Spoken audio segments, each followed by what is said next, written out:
Good morning.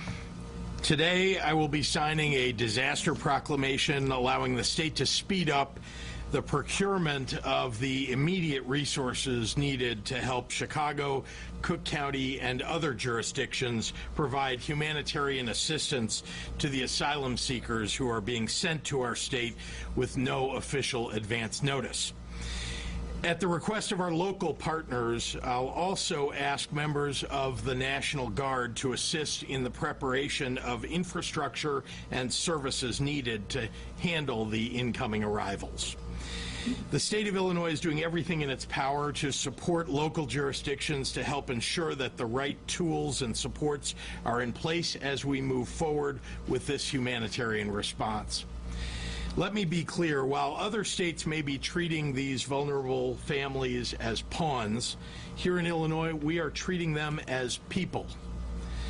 And when a person comes urgently seeking help, here in Illinois we offer them a helping hand. It's who we are, and it's the right thing to do. I know that there are some who are grumbling and upset that hotels or motels in their communities are opening their doors to strangers in need, arguing that they received short notice.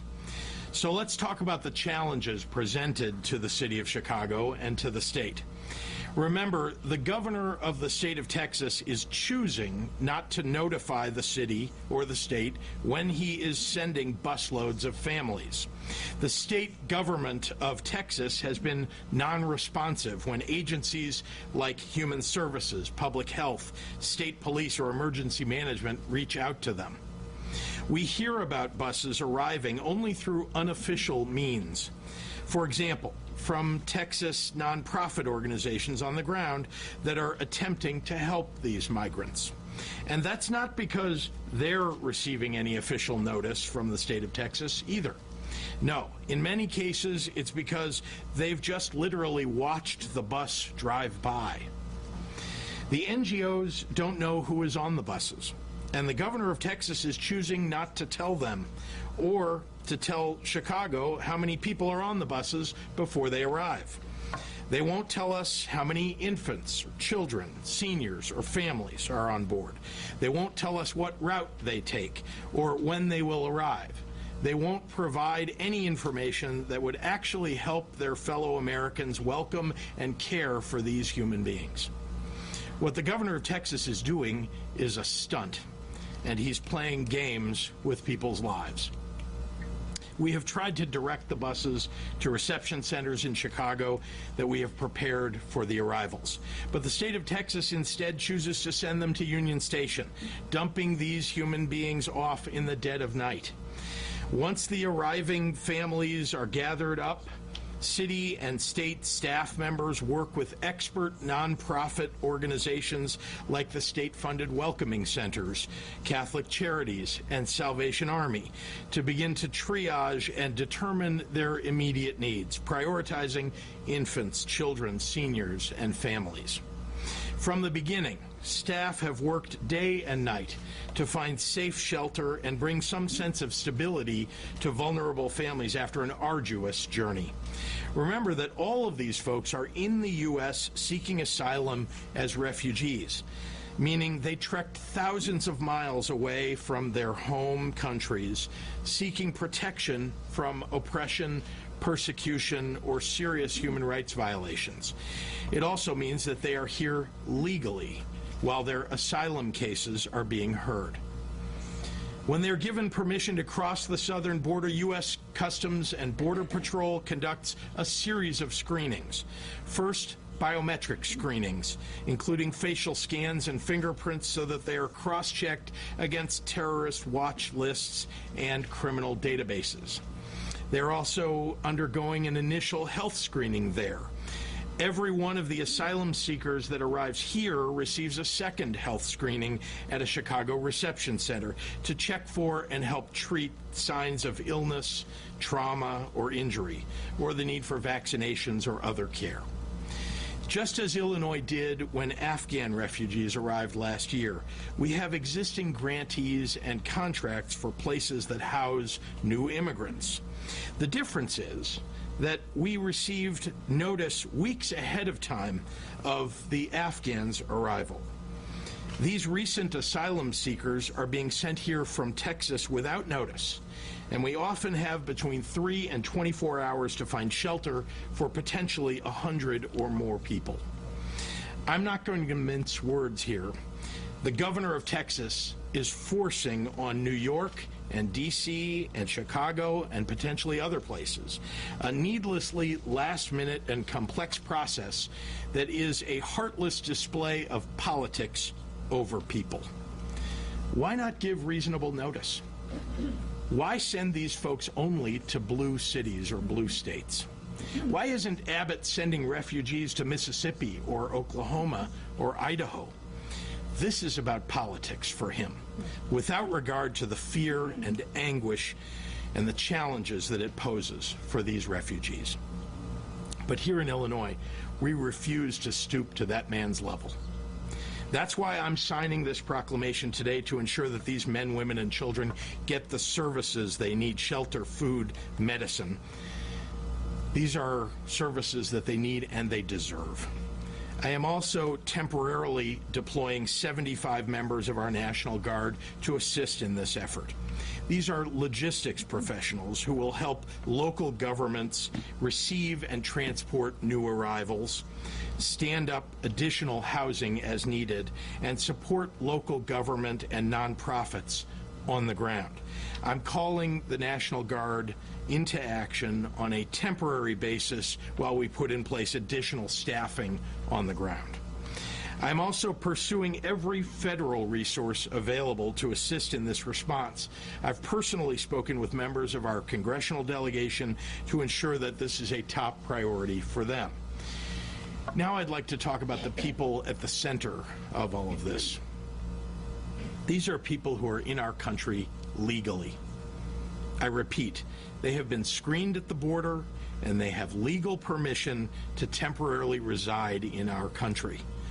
They are asylum seekers, fleeing oppression or persecution in their own countries. They have traveled for months, most often without enough food or medicine or support. Many have literally walked from Venezuela to the U.S. border, seeking safety for themselves and for their families. These are people who have not been accused of doing anything wrong. But upon arrival here, there have been some anti-immigrant people who have tried to label these refugees with vicious suspicions about drugs and guns, accusations of which there is literally not a shred of evidence. The arriving families are poor and they are people of color, and that's apparently all some people need to level baseless accusations. These asylum seekers are women and children, infants and the elderly, mothers and fathers. They are human beings like you and me. Some have a sponsor in Chicago who will care for them. Others have a sponsor elsewhere in the country, and they are moving on once they are rested up. Sometimes they arrive with just the clothes on their backs, the courage to have made this long journey to escape oppression in hopes that America, a land mostly of immigrants, will give them a new chance at peace and freedom. This is not a time to demonize human beings. This is a time to live up to our values. And in Illinois, we will follow the moral compass that makes this one of the greatest states in the nation. While there are a few local officials who want to play politics around these people's lives, I want to tell you about the kind and generous spirit of many other officials who have quietly extended a helping hand with offers of assistance, donations, and critical supplies. Leaders like Countryside Mayor Sean McDermott, who has welcomed families seeking refuge into his community. He represents the Illinois that I know, one we can all be proud of. Finally, to Governor Greg Abbott. Now is the time to stop trying to sow the seeds of chaos, to put aside politics and focus on human rights. Communicate with us. Have your state agencies call us back. Spare us the unnecessary drama and let us go about the work to resettle these asylum seekers. If you intend to continue shipping people across the country, please offer us the basic courtesy of a week's notice or more before you send busloads so that we can give exhausted refugees, including elderly people, young mothers and their babies, and the immediate opportunity to attain some stability and peace. I want to thank our IDHS Secretary Grace Ho, our IDPH Director Samir Vora, Major General Rich Neely of the Illinois National Guard, and IEMA Director Alicia Tate-Nadeau for their steadfast leadership. I'm so honored to stand alongside Lieutenant Governor Stratton and members of the Latino Caucus as we work together to provide dignity for these arriving families. And of course, to our city and county leaders, Mayor Lori Lightfoot and President Tony Preckwinkle, I'm very pleased that the state can offer our support in your effort to support these asylum seekers. And with that, I'm pleased to turn the podium over to Mayor Lori Lightfoot. Mayor, thank you.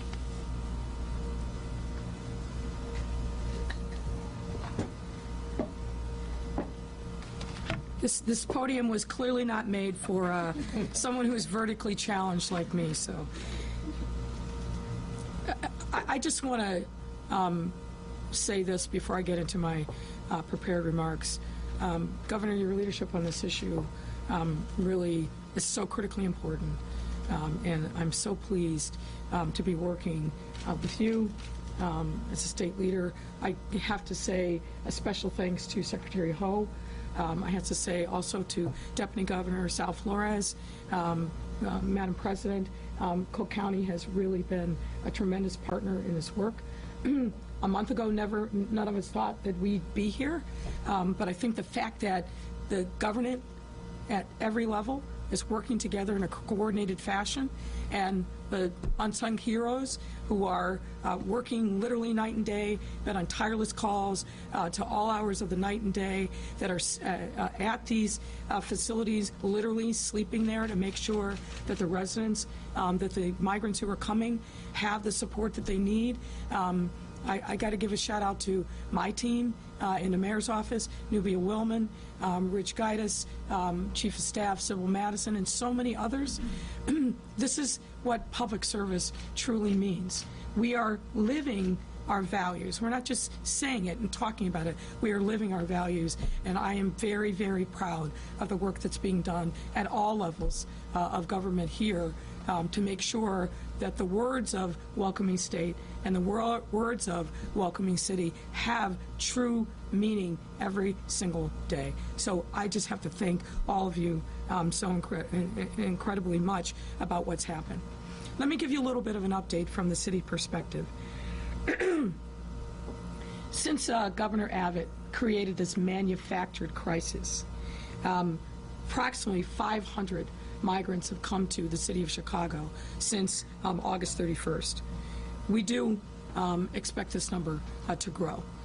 We started out with 1 or 2 buses, and now we're seeing a regular cadence. Now, to be clear, as the governor said, and it's 100% true, Governor Abbott clearly has mandated that no one in Texas government, not the social services agencies, not the Texas Rangers, or anyone else, can provide us with any information or notice. The normal lines of communication that we have with state leaders, particularly when it comes to issues of emergency management or law enforcement, he has shut those off from us. So it is a manufactured crisis by ambush, to be very clear. Nonetheless, we have stood tall and worked together, and we will continue to do so.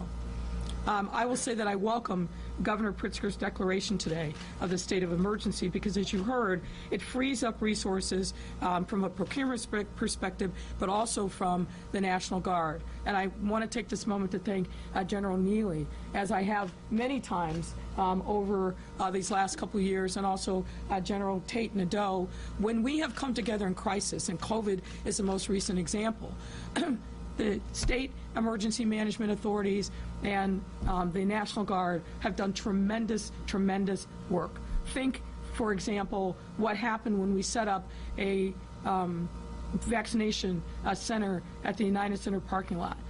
The state National Guard was phenomenal in providing resources, as was the state FEMA. I have no doubt that they will stand tall in this moment as well. So I just want to thank you all for that. We need their support to help us organizing the provision of basic needs like food and medical support and assisting us in the movement of people from place to place. This support will support our goal to provide these new arrivals with a warm welcome and allow them to figure out their next steps. I also want to highlight another point that the governor made. Now, Governor Abbott doesn't see the humanity in any of these people, but we do. And I think you heard that directly from Governor Pritzker. And we dare not lose sight of the fact that these are our brothers and sisters, that these folks have a right to be in a country, and that we have an obligation as a result of that to make sure that we stand up and provide support for them. As the governor said, some will be staying in the Chicagoland area. Some have already plans to go elsewhere in the country. But we have at a bare minimum the obligation to provide them with support as they make this transition from the border to the city of Chicago. They have traveled, in many instances, 4 months on foot through difficult circumstances. And they have been shipped on buses. And frankly, I believe that they have been misled. And the only option for them that they've been presented to by the folks in Texas is a free bus ride, because they're not providing any other option to them to go elsewhere into the country where many of them would prefer to go. This is, again, an orchestrated plan to create chaos in Democratic-controlled cities. Make no mistake about it. We've seen pregnant women literally ready to give birth who've been provided next to no support on the buses, babies, elders who continue to be treated in a callous manner until they get to the city of Chicago. It's unacceptable. It shouldn't be like this, but it speaks volumes about who Governor Abbott is. And on top of the visible challenges that these folks have faced, there are also those invisible wounds that they have endured and carry with them because of the trauma that they have experienced in their home countries and during their trek from Venezuela to our shores. So imagine experiencing all of this just to be put on a bus with no options for multiple hours, limited food, and limited opportunities for respite, and just getting dropped off without any idea of what the next steps are going to be. We dare not forget the humanity of these men and women and their families. Governor Abbott's political stunt continues to put lives at risk and add unnecessary trauma to the lives of people, human beings, who are simply trying to find safety and start a new life. Neither he nor anyone from his team in Texas will communicate with us. And as I said before, it's clearly there's a mandate, no information. Let them figure it out once the buses arrive. And Governor Pritzker is right that the lack of communication from Texas is creating an intentional chaos to reignite anti-immigrant sentiment and attempt to strain democratic city systems, especially here in Washington, D.C. and in New York. We will not let his plan work. We absolutely will not let that happen. And that's because here in Chicago, we stand united to help migrants get the help, support, and resources that they need. Let me also talk about 2 other points before I yield the podium. The federal government has to step up. I was in Washington, D.C. last week talking to members of Customs and Border Patrol, National FEMA, ICE, and DHS. And we made it very clear, I made it very clear, that our expectation is that they were going to have a plan that features communication and collaboration with interior cities. And they must do that, and they must do that soon. I know that they are under enormous pressures This is not a new challenge at the border, but this is a new challenge for us, and we need federal support, resources, communication, and collaboration, and that has to come in short order. What I will also say, as I said there, any dollar that goes to the state of Texas or the state of Arizona or any other state that is advocating its responsibility and manufacturing this crisis in our cities, every single one of those dollars needs to be committed to cities like Chicago, New York, and Washington, D.C. We should not, and taxpayer dollars should not be used to pay for this kind of callous, inhumane treatment on the part of someone who is racing to the bottom for a political stunt. Those monies need to be reprogrammed and come to us to help support the efforts that we are engaged in to support the migrants who are coming to our cities. I also want to make sure that we continue to talk to, as I have, with our suburban mayors and village town presidents. I think we've had some productive conversations over the last few days, and we need to make sure that they are in the loop. No mayor wants folks coming to their city without advance notice to be able to ask all the questions and frankly be in a position to answer the questions of their residents. That is right and it's fair, and we're going to do our part to make sure that happens. So I will just say this. Thank goodness we live in a state with leadership at all levels that recognizes that we must do this work.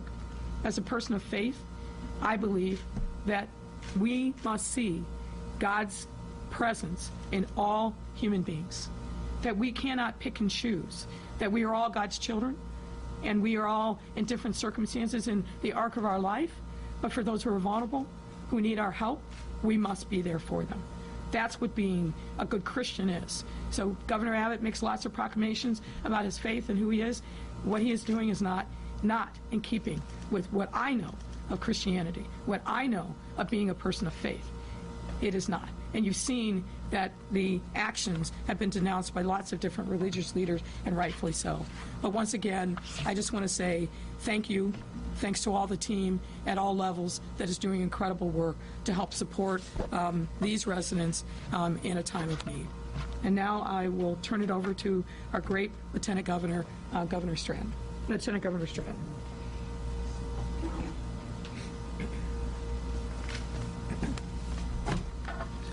Good morning, everyone.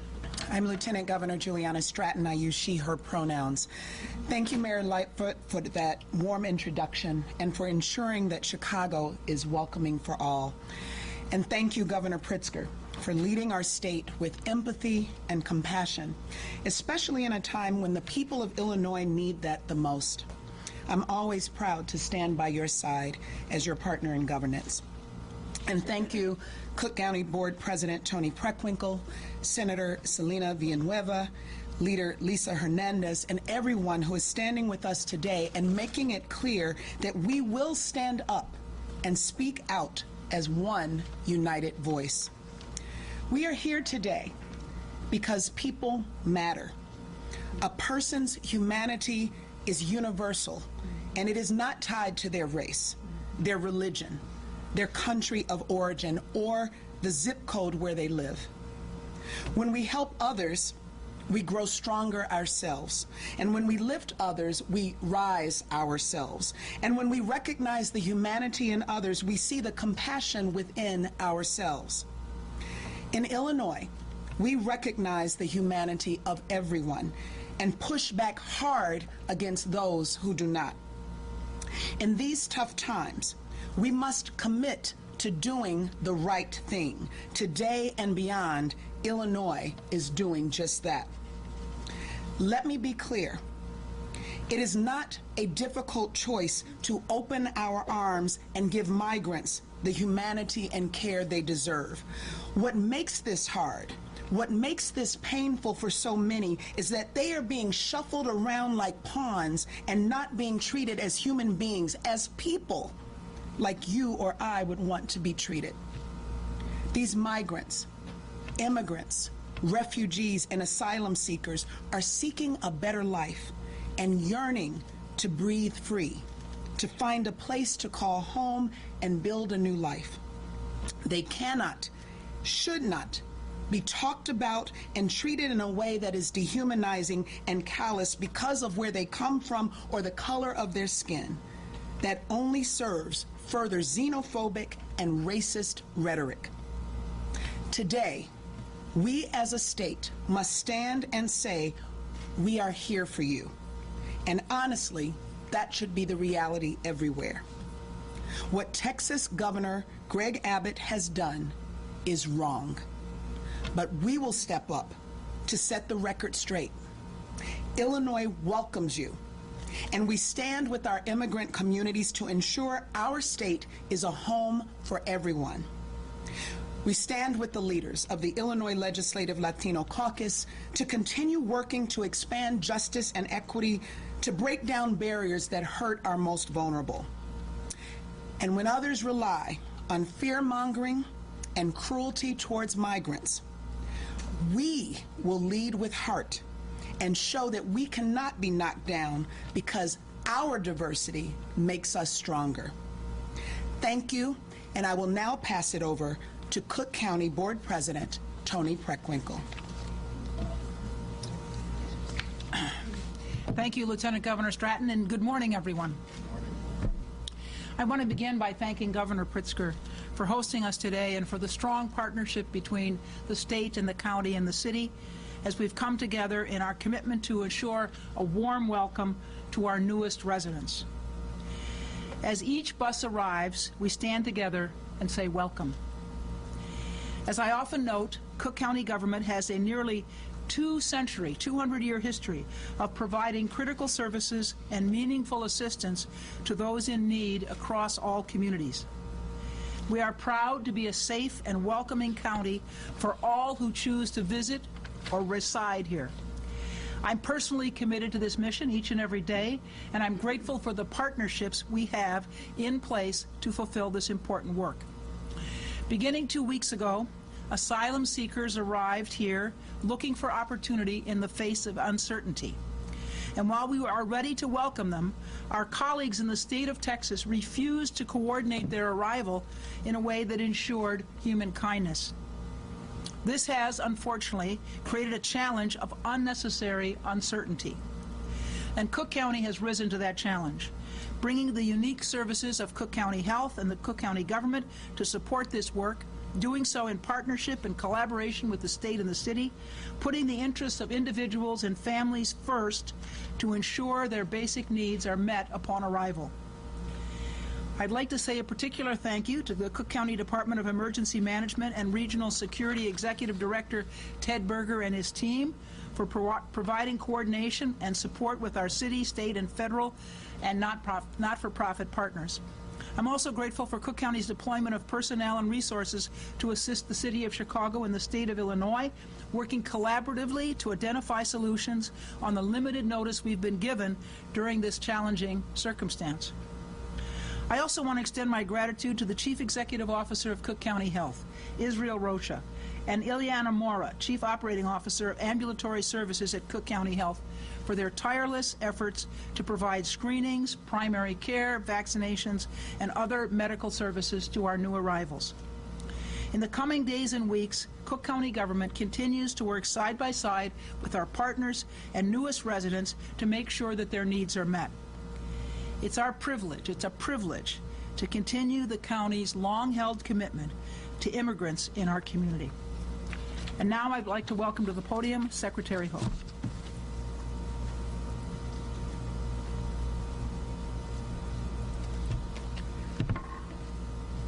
Good morning to you all. It's a pleasure to join you, Governor, Lieutenant Governor Stratton, Senator Villanueva, thank you, President Preckwinkle, and Mayor Lightfoot. I want to thank you all for your unwavering commitment to ensuring that Illinois serves as a welcoming state. Since August 31st, when the first 2 buses arrived, we've been working with the City of Chicago and Cook County to respond to the needs of babies, pregnant women, children, teens, adults, and older people. And we have been unnecessarily scrambling to ensure that they have a safe place to sleep, food, baby formula, health care, and other basic supports. We are now 11 buses deep, And we know from speaking with our counterparts in New York and D.C. that this will not relent.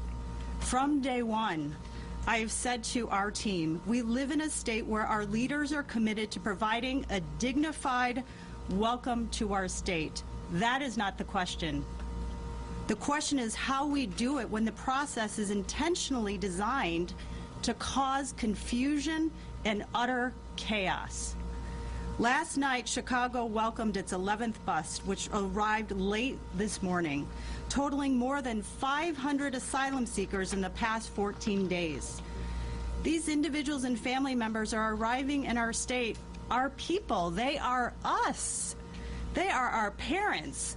They are our grandparents or our great-grandparents who are fleeing terror or violence and are seeking something better in our country for themselves and their children. They find themselves as neighbors here because in Texas, some were told that Chicago is the only option for them. Others were told you could pick from Chicago, New York, or D.C. Some were told to pick Chicago in Illinois because we are welcoming here and we have more job opportunities. Within a blink of an eye, within moments, they are asked to make a life decision, and they do it. They make a life choice that led them to our state. We at the Department of Human Services are naming our efforts here, welcoming with dignity. Human dignity is the least we can promise. Our teams, both city and state, have worked tirelessly for 2 weeks to do that. Today, the state of Illinois, our governor, is using his authority to bring and accelerate resources for us to meet that promise of dignity. We will utilize the National Guard's men and women to relieve staff who have been working around the clock in hotels to scale up until we can get ahead of this, build the infrastructure to sustain the effort. We will look to other welcoming communities through our state to also help resettle these individuals.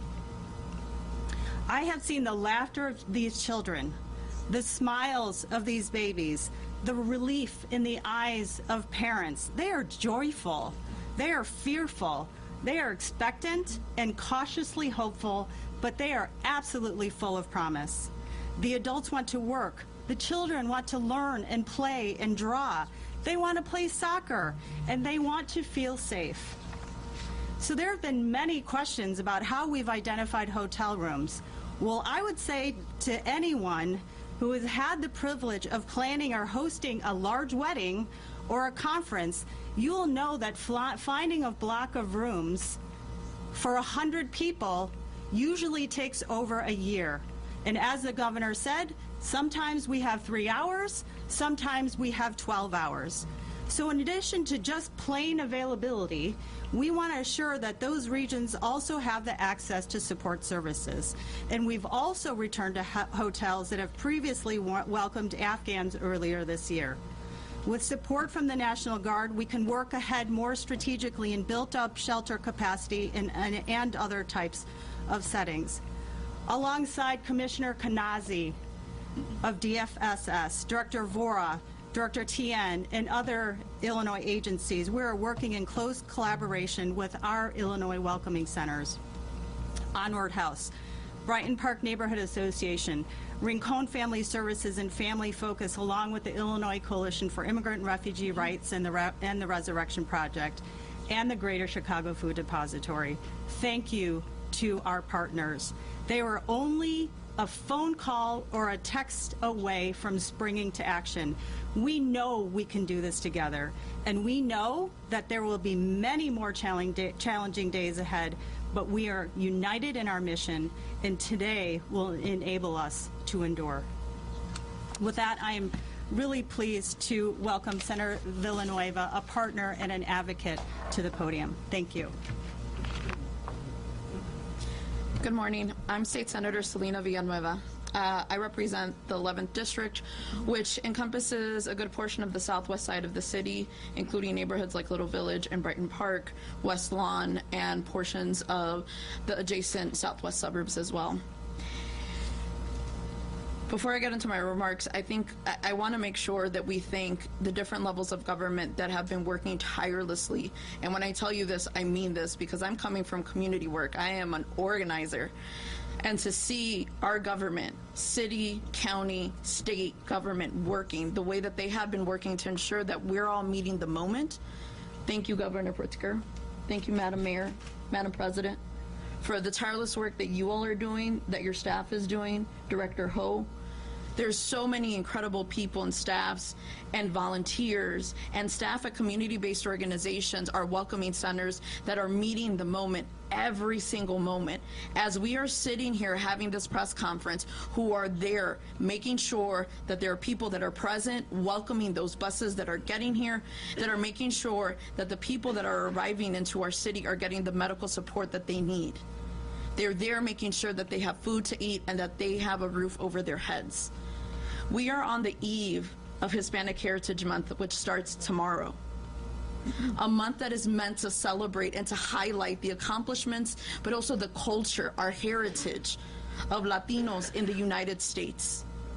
We're on the eve of a very big month for those of us in the Latino caucus, of a lot of celebrations, but a lot of reflection. This past weekend, I was with my community in Little Village celebrating the 51st year of the 26th Mexican Independence Day Parade. 51 years. And let me tell you, Latino communities have been here longer than that. Immigrants have been here longer than that in this country and in this city. But 51 years. And as a daughter of Little Village, because that is my home, I will always proclaim my love for Little Village. I shared a story at the breakfast before the parade when I was a young girl walking out of a grocery store in Little Village with my mom. And we ran into a man, a Mexican man, asking my mom if she could spare a couple of pesos for some tacos. This man was a recent arrival, and my mother had been working in the community for a very long time at that point. And instead of my mother just walking by and saying and ignoring the man, my mother stopped and actually talked to him about 10-15 minutes to get his story, to understand how he got here, where he was living, to make sure that he was okay. What she found out was that he was living in a garage with about 4 or 5 other men, recent arrivals who had come to this country, had no money, and that's why they were out in the street begging for food, begging for a little bit of pesos in order to buy some tacos. My mother, instead of walking away and saying, I don't have anything, because again, we are a working class family, said, here's some money, but I'm going to take it to an extra step, because she was working at a community-based organization, and said, we're going to get you resources. Because this little bit of money I can give you right now is going to last you a day, less than that. But the resources that we can provide you at the organization that I work with can last you a lot more and help you build a life here. These are the same people that are coming to our city right now. The same people that are asking to come into this country looking for opportunities because they're fleeing a variety of issues that our families also fled when they came here. Whether it's poverty, whether it's violence, whether it's a lack of job opportunities, whether it's just struggling to survive, they are coming here for many of the same reasons why the rest of our families came here.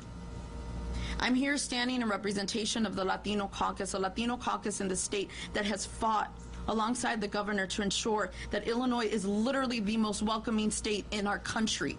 And we do it, yes, because of our proximity to our immigration stories. I know how my parents and my grandparents got into this country. I know that my grandfather was a bracero.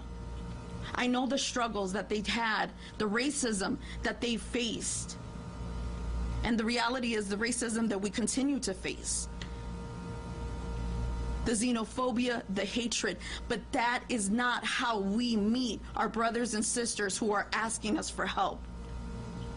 I've seen the best in our citizens, the best of our residents, when we've been there for the Afghan refugees who came to this country, the Ukrainian refugees that came to this country, the amount of people that have sent donations, the amount of people that have signed up to volunteers, that is the best of us. And that's what we're here trying to do. with government, with community organizations, with community at large, who have also stepped up and donated and said, hey, we're here to help. I'm grateful for the governor for making sure that we're trying to bring in the resources, as Governor Abbott has decided that he wants to wash his hands clean of this, as though you can wash your hand clean of humanity. I won't talk about Texas because the reality is I'm very proud to be from Illinois. I'm very proud to have the governor that I have, the representation that we have of people that are fighting to ensure that the voices of the people that are coming from our communities are heard. And I'm glad that we get to have the conversations and plan together to ensure that we are meeting the moment and making sure that people are being received in language, with language competent individuals and support, making sure that people are culturally competent in what's going on and understanding the traumas that people arriving to this country have gone through. I'm proud to be able to continue to do this work because this is what we do as human beings. This is what we do when we actually demonstrate our values and our beliefs. We support each other. Thank you. And with that, I'd like to welcome Governor Pritzker back up to the podium.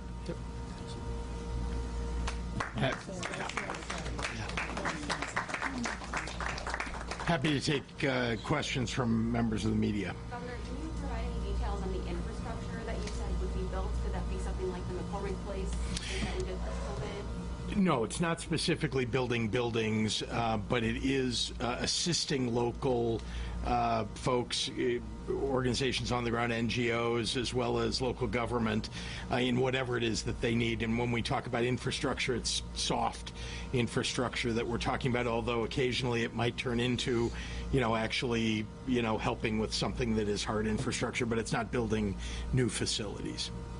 Governor, if the Texas governor is engaging in human trafficking or kidnapping, as we put it, should sanctuary state AGs or the DOJ weigh in? Well, we are still examining and interviewing the folks who have come to Illinois and listening to their stories about whether or not they willingly got on these buses, knew where they were going, were given the information appropriate, and the legal authorities in the state of Illinois, specifically our Attorney General, the General Counsel's Office and the Governor's Office, the Corporation Counsel for the City of Chicago, all looking into whether or not there is criminal liability for what they've done. Well, we heard that they signed waivers. They knew exactly where they were going. Some wanted to go to Chicago because they have family members in the surrounding states. So you're saying that some might have been kidnapped? I'm suggesting to you that even if someone signed a piece of paper, if it was in English and they don't speak English, if it was in Spanish and they don't read or write, that's not an appropriate way to, for the governor of Texas to release himself from liability. Governor, is there any legal action that could be taken either in federal court to sue the Texas governor to in any way, stop this action, or is there any way to stop the buses at the border? We're absolutely looking into all of those options, but let's be clear, we are going to take care of the people who are on the buses when they arrive in Illinois. The question of what consequence comes to the governor of Texas or to the state of Texas is another question altogether, but we're working on that. Governor, how long can the state, city, and county sustain these buses coming before federal help is going to be vital? Well, we are seeking federal help. I think I mentioned in my remarks, and of course I have been hard at work, working not only with our congressional delegation, but directly in conversations between my staff and the White House to make sure that we get the resources that we need, whatever it is that's available.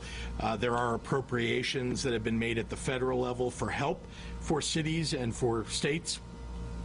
D.C. received some, New York received some. We're trying to access those resources and anything else that the federal government will give us. But we're working hard to make sure that we get resources so we can sustain, the provision of services for these folks. But are you at any point, or are you coming to a point where you're going to either have to go to the legislature or the city come to the city council and ask for more money to sustain this effort? I can't speak for the city, but I can say at least at the state level at the moment that's not the case. We have resources. We built welcoming centers. We have funds for welcoming centers and for all the provision of human services in the state. But absolutely, there is a point at which that we wouldn't have the resources to continue. And you've seen thousands and thousands arriving in New York and in D.C. And it's an enormous burden on those cities. Mayor, do you want to talk about that? There are some federal resources available through FEMA, but ultimately, if this continues in the pattern that it is, it's not going to be enough. And obviously, we have resources that we have reprogrammed to, I think as the senator said so eloquently, to meet the moment. But if this moment continues for weeks and months, there's going to be, there has to be more. There's a finite number of resources that are available through FEMA. We intend to get every single penny that we possibly can. But I meant what I said earlier. If monies are going to the state of Texas and they're abdicating the responsibilities that they agreed to get those monies need to be reprogrammed and sent to states and cities like Chicago, like New York, like Washington, D.C. New York, to date, as of yesterday, had 11,000 people that had come to New York City. I mean, contemplate that number. And they need, we need, D.C. needs more assistance. And obviously I know that there's work being done by the White House and some of the executive agencies to look to other resources. That can't happen fast enough. So we're going to continue to be in conversation with them to let them know what is happening on the ground here. I had a series of very productive conversations when I was in D.C. on Friday, but we're not going to take our foot off the gas to say that we need a comprehensive plan from the federal government. And again, we all know what the reality is. This is a national problem. It needs a national solution. And we, as cities and states, cannot be left to fend to ourselves. Mayor, the mayor of Elk Grove Village said that he was sent 90 people because of the marathon coming up. Why not open up McCormick Place? Well, if we keep 11,000, say as many as I wouldn't put those two things together. I've had very productive conversations with both the mayor of Elk Grove Village and the mayor of Burr Ridge. We agreed that we're going to communicate on a regular basis. We've made those staff connections. Nobody was sent to Elk Grove Village because of the marathon or something else. Look, the reality is we have a finite number of resources here in the city of Chicago and the county of Cook. And so there will be a need to expand the number of communities across the state that may have to step up. And as you heard from Secretary Ho, in the first instance, the plan is going back to hotels and other spaces that have welcomed other refugees that have come to Chicago. But this has got to be something that we are in deep communication and collaboration with our partners across the region, because that's what the time demands. Last question. But I might add, just with 3 to 12 hours notice, 3 to 24 hours notice, that's a difficult thing to do, to communicate across the entire region in such a short period of time. Yeah. Governor Pritzker, does anything in the Safety Act need to be changed before January 1st? And do you want any specific changes? Well, let's just set the record straight with everybody. The Safety Act is designed to keep murderers and domestic abusers, violent criminals in jail, and to address the problem of the current system, which allows those people, murderers, domestic abusers, and so on, to buy their way out of jail by just paying bail. So we're addressing the problem that exists today, making sure that we're, also addressing the problem of a single mother who shoplifted diapers for her baby, who is put in jail and kept there for 6 months because she doesn't have a couple of $100s to pay for bail. So that's what the Safety Act is about. Are there changes, adjustments that need to be made? Of course, and there have been adjustments made, and there will continue to be. Laws are not immutable. They are not, there with no change that's ever made to them. Of course. Of course. Thanks, everyone. Thank you.